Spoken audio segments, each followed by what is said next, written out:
Salibonani bantwana benkosi, liyabingelelwa ngelihle igama lomfeli wethu uJesu ozayo masinyane. Siyabonga bathandekayo ukuvikelwa, ukugcinwa kuze kufike sona lesi sikhathi singabaphilayo. Kungekho okuhle sikwenzileyo, kungekho lokukodwa, kodwa kungumusa lothando lukaNkulunkulu, imfihlakalo yesiphambano, icebo losindiso okungalo umhlaba omdala lezoni lokhe kukhona kuze kube lamhlanje. Haleluya. Singakangena enkonzweni yelizwi namhlanje, asibe lelizwi lomthandazo. Umthandazo engizawenza bathandekayo uzagoqela labangezwa kahle, abagulayo. So nxa ungezwa kahle emzimbeni, cela uthandaze lami. uNkulunkulu uyasilisa, uNkulunkulu ngudokotela omkhulu, nguye owadalayo imizimba yethu. Njalo uyakwazi lapho kulohlupho khona. Asikhuleke. Baba oyingcwele, ukhona ngikhaya ezulwini. Siyabonga umusa lothando lwakho olumangalisayo, ukugcinwa singabaphilayo kuze kufike sona lesi sikhathi. Siyazehlisa Nkosi, siyavuma ukonakala, sithethelele, sihlambulule konke ukungalungi kwethu. Sizafunda elizwini lakho, sitolikele imfihlakalo yelizwi lakho, sisindiseke uma usungakavalwa, singakazunywa kufa. Nkosi othandekayo, ebantwini abangilaleleyo, kukhona abantu abangezwa kahle emzimbeni, abantu abagulayo, abasenhlungwini, kabalala abanye bakhona. Nkosi othandekayo, emini lobusuku umkhuhlane bathwalise nzima. Siyabonga Nkosi othandekayo, because we have a God who sympathizes with our weaknesses. Uke waphila lapha emhlabeni, uyazwelana lobuthakathaka bethu, uyakwazi ukuthi kutshoni nxa sisithi Nkosi siyagula.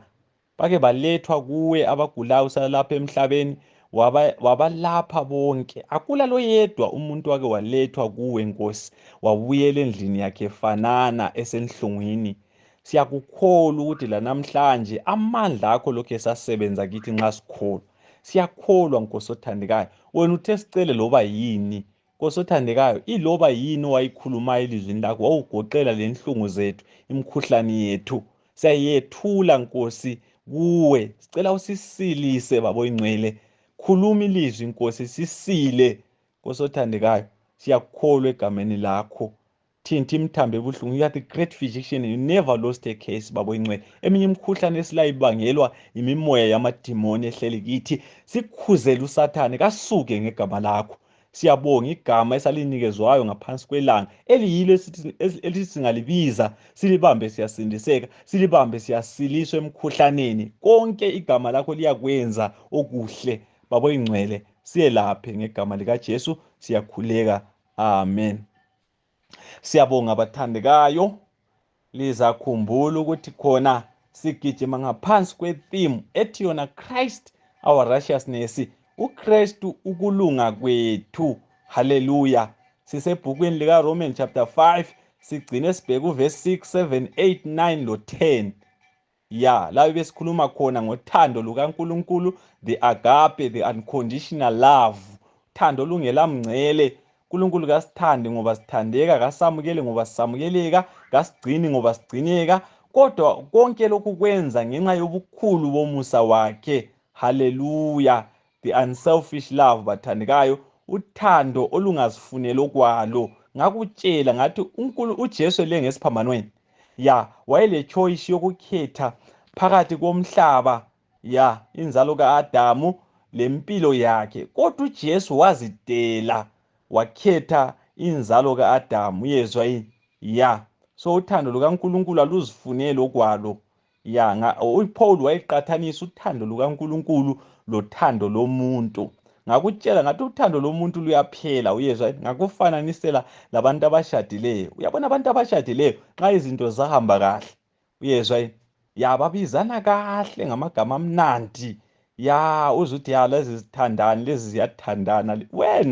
Wena nxa bengavukelana sokuliwa, ngeza kutsho ukuthi kwaye kwaba lechatha lothando, kwaye kwaba lento okubizwa kuthiwa luthando, ngoba bazabe besebethukana, betshelana amagama, bebizana ngezinjobhova, amagama enyamazana. Uyezwa yini, ekubeni ekuqaleni bebebizana kahle. Ngoba uthando lomuntu lulomngcele, luyaphela, luconditional. Uyezwa yini, but God is love is changeless. ngakutshela ngathi mina, wena ungezwe iBhayibheli sithi thandani omakhelwane njengoba nilizithanda, thandani izitha zenu. Ungakufulatheli uthi hayi sengisiyathanda abazalwane, sengisiyathanda izitha zami. Hayi, akukho emvelweni yakho, uyezwa yini? Ya, amakhomandi kaNkulunkulu wonke ungawazwisi bantu, ungawathathisi bantu, uyezwa? iBhayibheli ngakhuluma, ayisuwe owenzayo. Hayi, ungatsho ukuthi iBhayibheli ngakhuluma usithi hayi mina sengisiyathanda omakhelwane. Hayi, yamukela ilizwi. Uyezwa, yamukela isethembiso, uNkulunkulu akuthandele. Uyezwa yini? Ungenzi njengaleya ndoda engikutshele ngayo ukuthi hayi robha amankazana sithi hayi mina ngithanda umuntu akhale. Uyezwa yini? Hayi, akukho emvelweni yakho lokho, akukho. Udinga inhliziyo kaJesu. Mana ngikufundele enye umuca, omunye umlobo engimthandayo uthini? Ngothando uthi love is the basis of godliness. Uyezwa yini? Whatever the profession, no man has pure love to God unless he has unselfish love for his brother. But we can never come into possession of the Spirit by trying to love others. What is needed is the love of Christ in the heart. When self is meshed in Christ, love springs forth spontaneously. The completeness of Christian character is attained when the impulse to help others and bless others spring constantly from within. When the sunshine of heaven fills the heart and is revealed in the countenance. Hallelujah. Uyezwa kule verse eBhayibhelini ethi yona ngeke uthande uNkulunkulu ongamboniyo, usehluleke ukuthanda umfowenu ohlala laye. Uyabona ivesi engazwakaliyo iyona liyana. Ya, makule vesi abantu abangayizwayo iyona liyana. Ngoba abantu bacabanga ukuthi iBhayibheli lathi ukuze uthande uNkulunkulu kumele uqale uthande umfowenu. Ungahlanekela ivangeli, uyezwa yini? So iBhayibheli lalisitsho ukuthi khona ukungathanda umfowenu yisymptom, uyezwa yini? Kuyaveza ukuthi uNkulunkulu kawumazi. Uyezwa yini? Vele ungabona umuntu engathanda umfowabo, yisymptom, isign yokuthi uNkulunkulu kamazi, ngoba uNkulunkulu nguye owenza sithanda abafowethu. Uthando luzalwa esiphambanweni. Uyezwa yini? Ukuze wena uthande umfowenu kumele uqhume kuJesu, uqhume ube lobudlelwano noNkulunkulu oza kwenza uthande umakhelwane wakho, uthande isitha sakho. That's why uPaul esithi yena kuPhilippians chapter 2 verse 5 uthi kayibekini le ngqondo yayikhona kuJesu owathenga uNkulunkulu, katshongo ukuthi kuyinto yokuphanga ulingana loNkulunkulu, wazehlisa wathatha isimo senceko, wathi esebuntwini wazithoba kwaze kwasekufeni ufa kwesiphambano. So ukuze sithande abafowethu, sithande umakhelwane, sithande abangasithandiyo, sidinga ingqondo kaJesu. Uyezwa yini? Ya. Alright, asihamba sibuyele emavesini namhlanje sizwe ukuthi uPaul namhlanje ukhuluma ngani. Alright.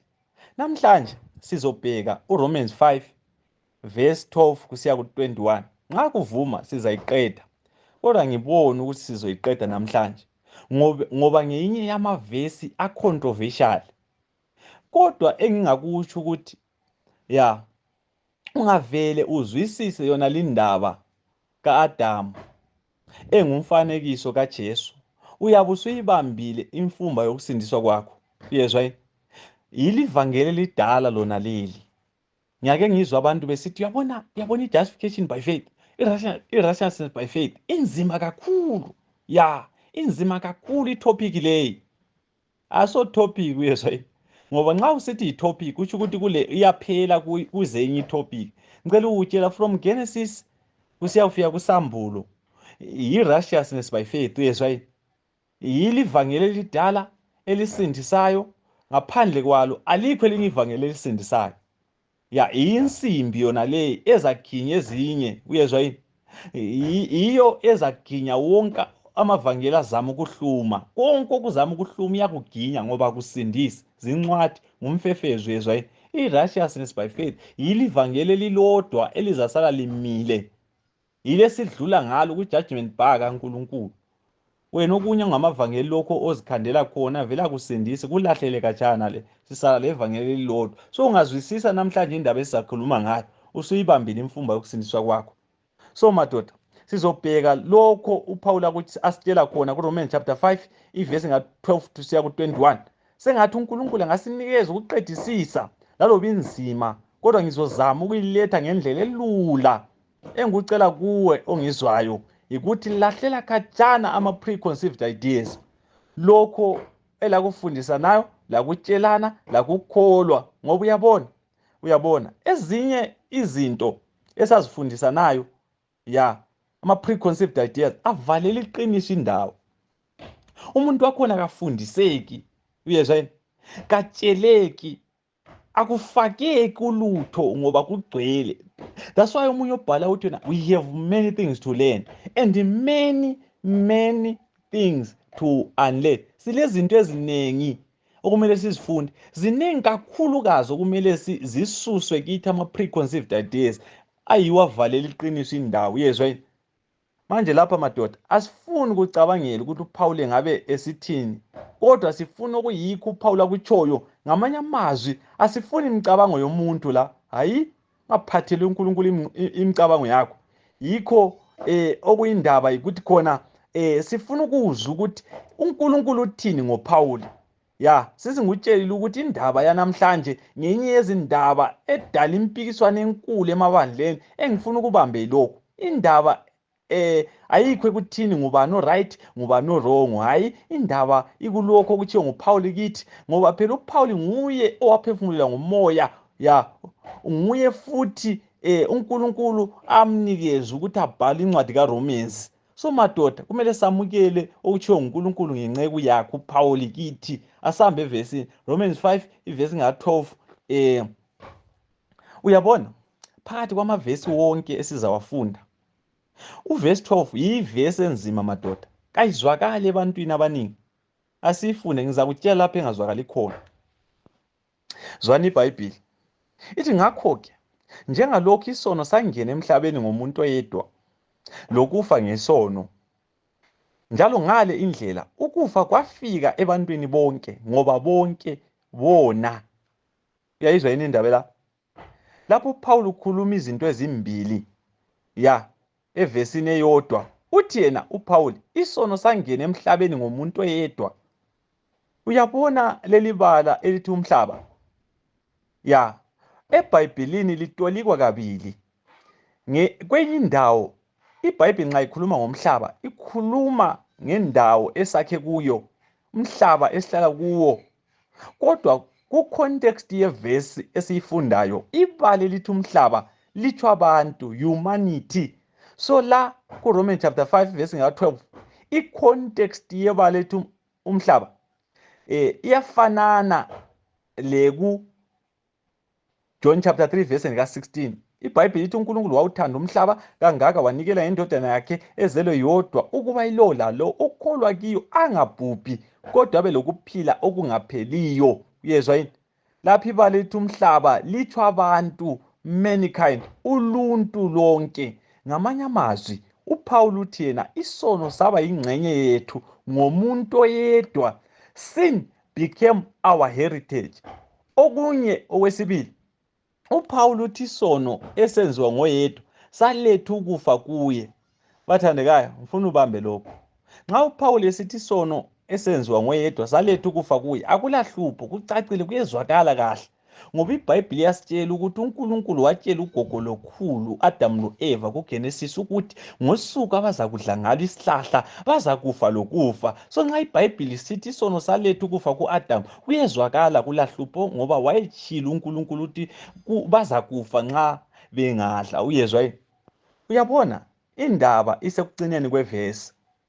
IBhayibheli lithi ukufa lokhu akuphelelanga ku-Adam kuphela, kodwa kwamemethekela ebantwini bonke okuyimi lawe. Bathandekayo, banenyaya apha kule ndaba la.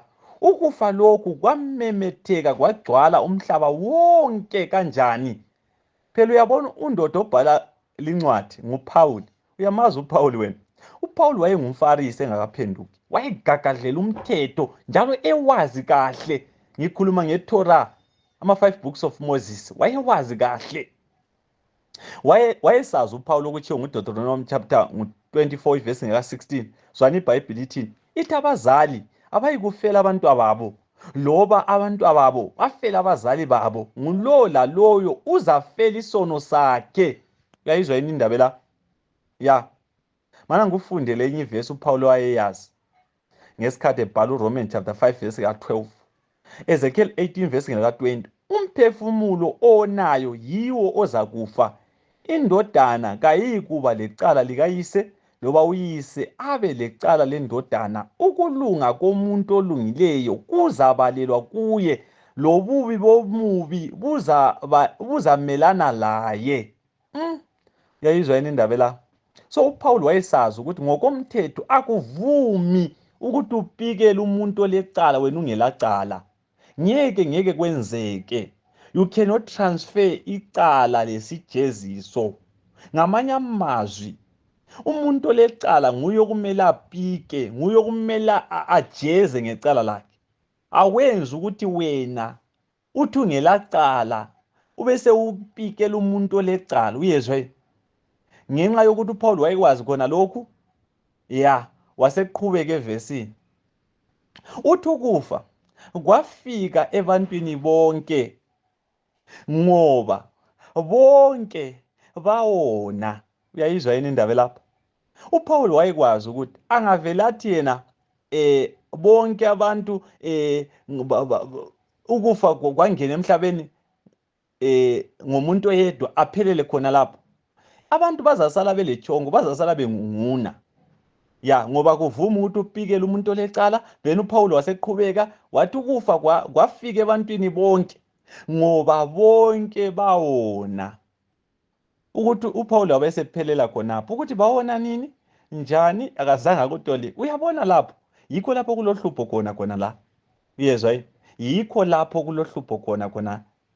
Madoda, njengoba uPaul ekhuluma ngoAdamu, umbuzo uthi njengoba uPaul esithi sonke siyafa ngoba sawona. Umbuzo uthi uthi ukuthi sawona kuAdamu kumbe sawona njengoAdamu. Uyawuzwa yini umbuzo? Sonke siyafa ngoba sawona kuAdamu kumbe njengoAdamu. Kahle yikupho kuyikho. Kulapho kulohlupho khona. Kulapho iBhayibheli enzima khona madoda. Okay? Ukuze sibe lesisombululo, ukuze siyibambe kuhle. Kumele sizwisise icontext yevesi. Ngake ngabuza abantu kwenye indawo. Ngathi hey madoda, ake lingitshele njengoba iBhayibheli ithi sonke sonile. Kahle litshoni iBhayibheli? Sawona kuAdamu kumbe sawona njengoAdamu? Zaqalisa kwaba lokungunguna okukhulu, abanye beginya amabala, kodwa engakuzwa kahle. Abaningi they were saying that we sinned like Adam, bathi sawona njengoAdamu. Mina ngase ngisithi zwanini la, sawona kuAdamu. Ngiza kutshela izizathu why ngisitsho njalo. Okwakuqala, uyabona, nxa ungaveli uthi wena sawona njengoAdamu, usuphikisana lemvelo. Ngoba ngokwemvelo akufa abantu abadala kuphela, hayi, even labantwana abancane bayafa. Umntwana ole 3 months uyafa. Abanye bazalwa befile. Ngitshelani lina, kambe umntwana ole 3 months uyabe seyenzeni? Uyabe sewone nini njengoAdamu? Ngoba kanazi izona asezenzile. So abantwana kabawonanga njengoAdamu kodwa bayafa. So lesi isizathu sakuqala esenza sidisqualify, sikhuphe inkulumo ethi wona sawona njengoAdamu. Uyezwa yini? Okwesibili, mfuna ubheka amagama uPaul awasebenzisayo evesini. uPaul ukhuluma ngesenzo esenzeka kudala le kuye wonke umuntu. Aluba uPaul bekhuluma ngezono zethu esizenzayo ezisilethela ukufa, ubeza sebenzisa ibali elikhuluma ngento yakhathesi eqhubekayo. Ngakho fundela ivesi Romans chapter 3 verse ngelika 22 lo 23. Zwana iBhayibheli ithini? Ithi na ku verse 22, ukulunga lokho kuvela kuNkulunkulu kufika kubo bonke abakholwayo kuJesu Kristu. Akula mehluko phakathi komJuda lowezizwe. Uyezwa yini? Why kungela mehluko phakathi komJuda lowezizwe? iBhayibheli yasinikeza isizathu. Ithi ngoba bonke bonile njalo bayasilela enkazimulweni kaNkulunkulu. Romans chapter 3 ivesi ngelika 23. uPaul usebenzisa istatement sika Romans chapter 5 ivesi ngelika 12. Uthi bonke bawona. Abeseqhubeka ethi yena ngaphandle kokona kwabo kudala le uthi bonke bayasilela enkazimulweni kaNkulunkulu. Ngakutshela ukuthi i-definition yokusilela enkazimulweni kaNkulunkulu yikona, uyezwa yini? So ngamanye amazwi uPaul uthena kuRomans chapter 3 verse 23, bonke bawona kudala le, njalo bonke bayawona balokhu besona. Into eyenzeka kudala ku-Adamu lamanje yenzeka bayawona. Zinhlupho ezimbili ezomuntu esakhuluma ngazo. Ngakutshela ngathi umuntu lenhlupho ezimbili. Uhlupho number 1 i-sinfulness of a man, ukonakala komuntu. Uhlupho lwesibili yikwenza komuntu. Uyezwa? So umuntu lenhlupho ezimbili. Uhlupho lokuqala yilokhu umuntu ayikho khona. Uhlupho lwesibili yilokhu umuntu akwenzayo, okuzalwa yilokhu umuntu ayikho khona. So ngamafitshane uPaul uthi yena sawona ku-Adamu, akuphelelanga lapha. Lokhu esisona ngenxa yemvelo ka-Adamu. Uyezwa yini? Okay, asibuyele kwisizathu sesithathu. Ungafunda verse 13 no 14 kaRomans chapter 5 esizafika kuyo. uPaul uyachasisa ukuthi abantu abaphila kusuka ku-Adamu kusiyafika kuMose babesifa, laloba izono zabo zasingafani lokweqa kuka-Adamu umthetho. Ngamanye amazwi babesifa lanxa izono zabo zazingafani lesono sika-Adamu. So madoda, lokhu kuyaphikisa lenkulumo ethi siyafa sonke ngoba sawona njengo-Adamu. uPaul ukubeka kucace kulast part kaverse 14. Zwana uthini? Uthi ukufa kwabusa kusukela ngesikhathi sika-Adamu kusiya esikhathini sikaMose, kanye lakulabo abangazange benze isono ngokweqa umlayo, njengokwenziwa ngu-Adamu, owayengumfanekiso waloyo owayezakuza. Okunye nanku, nxa ungafunda iBhayibhili yakho kuchapter 15 lo 18 kaRomans chapter 5, uzathola ukuthi uPaul yaphindaphinda kaningi ukuthi abantu bayahlulelwa, bayalahlwa, bayafa ngenxa yesono sika-Adamu, hatshi ngenxa yezono zabo. So madoda, indaba iku-Adamu, i-context yevesi iyangitshela ukuthi uPaul uthi ukufa kuka-Adamu kwamemethekela ebantwini bonke ngoba bonke bawona ku-Adamu, not njengo-Adamu kodwa ku-Adamu. So amabala eBhayibhili abalulekile, o-with labo in. Uyezwa yini? O-lo labo ku. So kumele ukuthi ukunanzelele khona lokhu, ngoba ungavela ukuthi sawona njengo-Adamu, we sinned like Adam, usulahlekile. iBhayibhili ithi yona sawona ku-Adamu. Uyezwa yini? Khathesi bamba lokhu. Ungakhohlwa konke esengikukhulumile, ya angilandaba, kodwa ungakhohlwa lokhu. Kubambe kuphi indlovu? Uyabona madoda, kuRomans chapter 5 verse 12 siya ku-21, uPaul uqathanisa u-Adamu loJesu. Uyezwa yini? Okwenza uPaul akhulume kabanzi ngo-Adamu lesimo sethu ku-Adamu kuverse 12 to 14 yikuthi ufuna ukusebenzisa u-Adamu njengomfanekiso kaJesu. Ngamanye amazwi, iBhayibhili lithi okwenzeka kithi ngo-Adamu engadini e-Eden, uyezwa yini, yikho kwenzeka kithi ngoJesu esiphambanweni. Kuyafanana, uyezwa yini?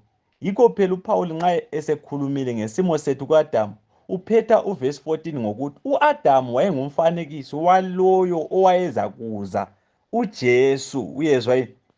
Nxa usuyibambile imfumba uzazwisisa ukuthi okuliqiniso ngathi ku-Adamu kumele kube njalo ngathi kuJesu. Yiwo umfanekiso wona lo. Zwana la, wena nxa ungavela uthi wena sonke siyafa ngoba sawona njengo-Adamu, uyabufundisa abantu ukuthi sisindiswa kumbe silungisiswa ngokulalela njengoJesu. Yiheresi, uyezwa yini? Ikuhlanekela ivangeli, uyezwa yini? Livangeli lamahlamvu ukuthi abantu kumele bakope uJesu ukuze baphile, inhlamba iminikelo kaKheni eshoti igazi. Mana mphinde lo kubalekile, uyezwa yini?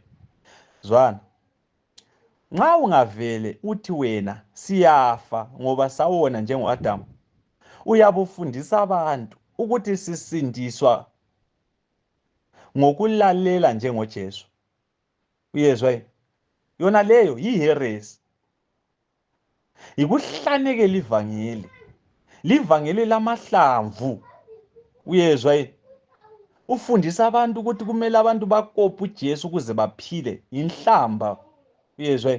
Umbuzo engakubuza wona ukuthi kambe sowake walalela njengoJesu yini? Bangaki ngaphansi kwelanga abake baphila impilo engelasono njengoJesu? Akula. Uyezwa yini? Vela kusoze kube khona umuntu ozakwenza njengoJesu ngaphansi kwelanga. Vele iformula yevangeli nxa ingaba ngu-do as I do, do like me, akukho ongalinuka izulu. Ivangeli ngeke libenza indaba ezimnandi. Nxa kunjalo ivangeli izindaba ezimbi. Uyezwa? Ngoba akula lo yedwa ozangena ezulwini nxa uJesu engathi do as I do, do like me. Uyezwa? Uyabona? Ingozi yokulahlwa yona le. Nxa ungavela uthi abantu bayalahlwa ngoba bawona njengoAdamu, uyabe usithi abantu basindiswa ngokulalela njengoJesu. Ivangeli lamahlamvu, uAdamu lo Eva sebewonile inkazimulo kaNkulunkulu. iBhayibheli yakutshela ukuthi yasuka kibo. The Bible tells ukuthi bazama ukureplace indawo yenkazimulo ngamahlamvu, bazama ukuzivala njengoNkulunkulu, kodwa kwehlula. Uyezwa yini? Kwathi inkosi ifika bacatsha, bebuza ukuthi bacatsheleni, they confessed ukuthi bahambaze. Lawe nxa ungaba busy ngokuzivala kwakho, uzama ukwenza njengoJesu. Uyezwa? Uzama ukukopa uJesu, uzonanzelela ukuthi wena uhamba bhunyumunyu inkosi ifika. Uyezwa? uJesu uzakuthola ulokhu uzama ukuzikhava ngamahlamvu, uzama ulokhu ukuzikhava ngokwenza kahle. Uzananzelela ububhunyumunyu bakho ubuze bakho inkosi ifika. Uyezwa? Lokhu yilegalism. Ivangeli lokuzama ukuncedisa uNkulunkulu kalisindisi lelo. Lizakwenza ube lobuntu kuphela kodwa ungumhedeni. Uyezwa? Zwana. Omunye umlobo engimthanda uthi nxa ekhuluma ngoAdamu loJesu, kubhuku lakhe kuthiwa Sons and Daughters, page 120, uthi blessed is the soul who can say I'm guilty before God, but Jesus is my advocate.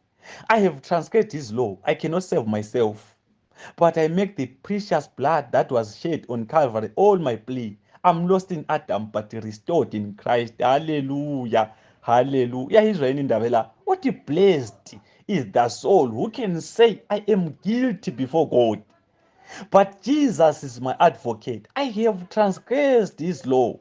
I cannot save myself, but I make the precious blood that was shed on Calvary all my plea. I'm lost in Adam, but restored in Christ. Hallelujah. Hallelujah. Uyezwa yini wena? Uyezwa yini ozama ukuzisindisa? Make the precious blood that was shed on Calvary all your plea. Uyezwa yini? You are lost in Adam, but you are restored in who? In Christ. You cannot save yourself. Lanxa uzama, lanxa ungaboleka iminyaka eminye uphila, ngeke uzama ukuzisindiswa. Indaba isemadodeni amabili. kuAdamu bonke bayafa, kuKristu bayaphila.